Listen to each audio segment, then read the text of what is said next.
So hi guys. So இன்றைக்கி நம்ம video பார்த்தீங்கன்னா பாண்டி கோயிலுக்கு தான் போகிறோம். ஸோ ஒரு சின்ன இன்வைட் பார்த்தீங்கன்னா காது குத்து எங்களோட ரிலேட்டிவ்க்கு அங்கே தான் நம்ம வண்டி எடுத்து நான் போய்க்கிருக்கேன்.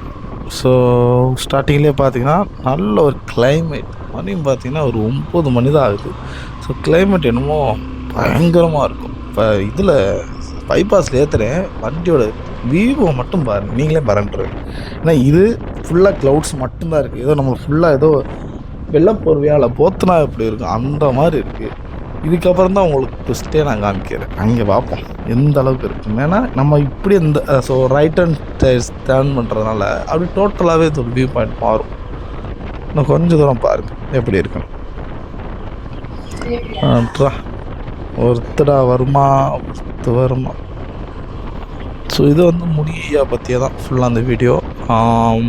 ஆல்ரெடி போட்டிருந்தேன், அதிலே நானே மிஸ்டேக் பண்ணியிருந்தேன் சில விஷயங்களை சொல்கிறதுக்கு.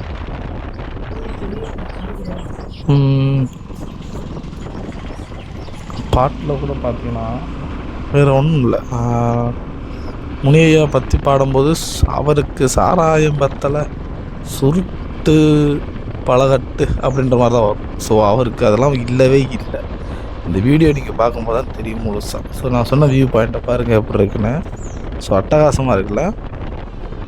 ஸோ அந்த வியூ பாயிண்ட் பிடிச்சிருந்தா கண்டிப்பாக ஒரு லைக்கும் ஒரு கமெண்ட் மட்டும் பண்ணுங்கள் எப்படி இருக்குன்னு.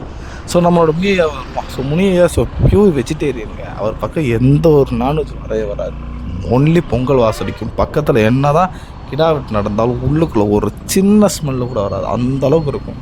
உள்ளே அவ்வளோ பக்தர்கள் பயங்கரமாக இருப்பாங்க. ஆனால் வெளியில் உள்ள ஒரு முனீஸ்வரர் தான் அந்த மாதிரி படையல், அந்த சுருட்டு சாராயம் கெடா வெட்டுறது எல்லாமே அனைத்துமே அங்கே தான் நடக்கும் முன்கூடி. ஆனால் இங்கே அந்த இது எதுவுமே இல்லை. ஸ்டார்டிங்கில் பார்த்தீங்கன்னா ஒரு தலை வந்து கீழே இருக்கும், முண்டை மட்டும் இருக்கும். ஸோ அதுக்கான பாருங்க பயங்கரமான ஹிஸ்ட்ரியாக நிறையா இருக்குது. முடிஞ்சால் தேடி பாருங்கள். என்னோடய வீடியோ பழைய வீடியோவில் நான் வந்து அதை பற்றி எக்ஸ்பிளைன் பண்ணியிருக்கேன். ஸோ முடிஞ்சால் என்னோடய டிஸ்கிரிப்ஷன்லையும் கொடுக்குறேன். ஸோ என்னோடய வீடியோ அப்படியே கண்டினியூ பண்ணி பார்த்துக்கிட்டே வாங்க. பார்த்தீங்கனாலே தெரியும், ஃபுல்லாக நான் வீடியோ எடுக்கிறேன். சில இடங்களில் மட்டும் பர்மிஷனில் முனையை பார்க்குறதுக்கு மட்டும். ஸோ அதெல்லாம் எப்படியாவது கவர் பண்ணி எடுத்து உங்களுக்கு நான் ஃபுல்லாக ஒரு இதை காமிக்கிறேன். ரெண்டாவது, ஒரு இடத்துல ஒரு மீன் ஒன்று இருக்கும், ஒரு ஒயிட் கலர் மீன். ஒரு அந்த கிணத்துக்குள்ளே உள்ளே ஒரு கிணறு இருக்குங்க. முனையா உள்ளே போனீங்கன்னா ஒரு கிணறு இருக்கும். ஸோ கிணறுக்கும் ஒரு வரலாறு இருக்கும் போல். ஸோ இவ்வளவு நிறைஞ்சது நிறையா இருக்குது. ஸோ ஒவ்வொரு வீடியோவாக ஒவ்வொரு பார்த்தாவே நான் போடுறேன். ஸோ ஃபுல்லாக கண்டினியூவாக பாருங்கள், உங்களுக்கு அது புரியும்.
பாருங்க